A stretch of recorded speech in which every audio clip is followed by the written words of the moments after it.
আলিশা, আম্মু তুমি কি করতেছো এগুলা? আলিশা, গাইজ দেখেন আলিশা রিমোট নিছে এবং ব্রাশ নিছে। ও এগুলো দিয়ে সারাদিন দুষ্টুমি করে। আবার চিরুনি নিছে মাথা আঁচড়ানোর জন্য। ওকে চিরুনি দিয়ে মানে কোনো রকম ওর মাথা আঁচড়ানো যায় না। ও এত দুষ্টু হয়েছে। আলিশা, গাইস, আলিশা বেশি দুষ্টু করে আর আমাদেরকে সবাইকে ব্রাশ দিয়ে চিরুনি হোক বা যেটা হোক সেটা দিয়ে আমাদেরকে মারে। আপনারা একটু কমেন্ট করে জানাবেন সেটার অর্থ কি। আলিশা বড় হচ্ছে আর দুষ্টু হচ্ছে। পচা, আলিশা মেয়ে পচা। দেখেন আলিশা রিমোট খেয়ে ফেলতেছে। মানে কিসের কথা বলেন?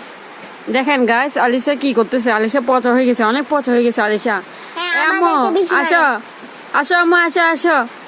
এবার কি আসো আবার ওর আলিশা। সাথে সবাই মিলামিশি করে। আলিশা আচ্ছা আচ্ছা আচ্ছা, এই আসো।